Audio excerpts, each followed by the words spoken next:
Hello YouTube, Dr. Sola coming to you from Lagos, Nigeria. So what did we do with our repurposed batteries? If you recall, we had our forklift batteries that didn't work out very well. So we broke open the enclosure, took out 17 cells, which we sent to a recycler and got some money back. And then what's left are these 7 cells. 6 plus 1. So what are we doing? We have connected, we've connected them to 500 watts and 600 watts in panels, and we're running it off that charge controller, and we've added this inverter to it, and we'll provide power to people who live outside the main house. So we have about 1, 2, 3 people who live outside the main house. My mom, being the generous woman she is, provides them with free housing, and now I'm going to provide them with free electricity. So right now, we're seeing 14 volts out of our 14 volts out of our 14 volts out of our 12 volt batteries. So I've been trying to charge these batteries, and some of you, Frank, believed it wasn't worth the effort, and my friend from Australia believes that I should try and do something for them, do something with them and do videos. So what I found out is some of them are warm as they charge. I think this one, yeah, this is warm on top, but it's cool down here. So it's warm here, and it's room temperature is actually cool here. So I'm going to guess that there's some sufficient issues going on with this one, and over time as it charges, hopefully we'll get some migration from the top all the way to the bottom. This is a little warm too, but at the top, but nothing compared to this one. This one is warm, only at the top, just like this one. This one is normal temperature. This one is warm at the top, but nothing, it will cool at the bottom. This one is just all normal temperature across the board. And I'm thinking that as we continue to charge them, we should be able to recover some more capacity. So a little bit of history. We picked up these forklift batteries from a friend of mine. He delivered it to us. We tried to power the house with it. The idea of 750 amp hours in batteries on 48 volts was just too good to pass up. But we lacked the ability to not only properly charge it, but we didn't have the patience or the time to try to recover the cells. Some of them were very badly damaged. You could see, besides, you could see some damage to the cells on the inside. You could also see some, you see a lot of sulfation. So we gave up on those and decided to salvage these 7. And now with these 7, we're doing a 12 volt system. Now let me give you a little bit of everything that we've done, because I know I breezed quickly through. So let's start. So we have 750 amp hours times 12 volts, which is a lot of energy. So that's what?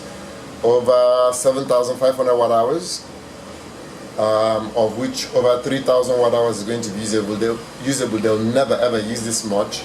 They only have lights and fans. We're running a 300 watt inverter. Okay, and the 300 watt inverter is connected into a distribution box. And the distribution box has a main power switch, and then it has individual breakers for different areas that are being powered.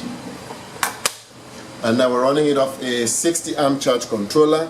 I'm not going to be putting the manufacturers anymore, because anything that has Victron on it, I'm going to white out. They're not paying me any money, and they're paying in my you know what.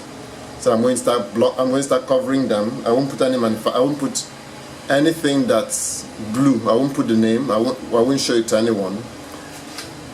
And then we have a 60 amp charge controller, and now we have our individual breakers for PV, breakers for the battery, and breakers for the charge controller.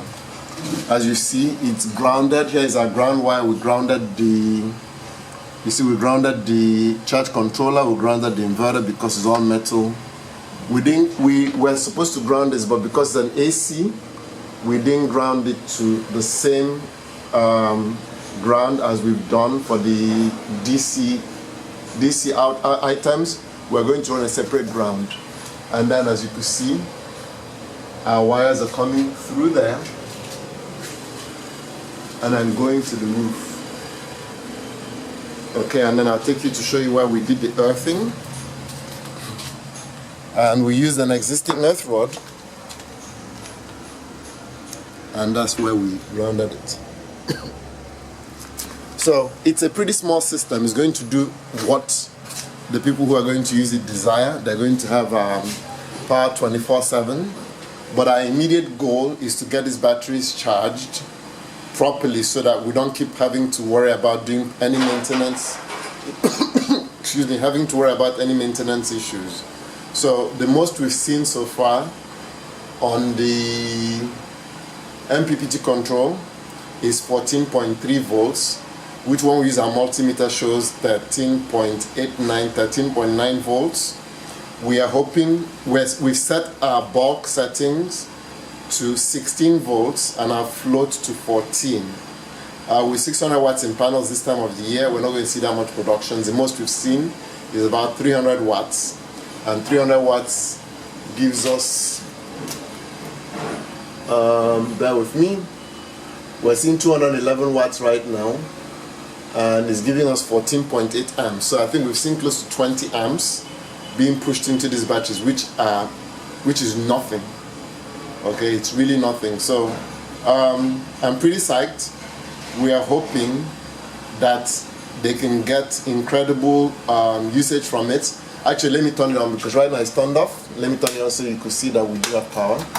So here is a light. Yep, here's light.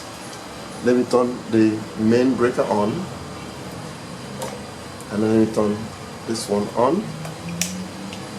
Oh, sorry, wrong one. Oh, the inverter has to be turned on, sorry. So let me turn all this off.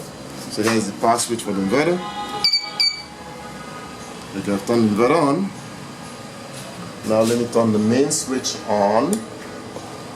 And then, ta-da! Let there be light, and there was light. So I'm pretty psyched. So let me turn it off. We're turning it off for now because we're still charging the batteries. And we're hoping to do some conditioning charges. And once we get something meaningful in, they can run it 24/7, 365 days a week with very minimal issues. So if you like what you see, please give me a thumbs up. If you have any questions, please feel free to post it below. If you're yet to subscribe, please click the subscribe button.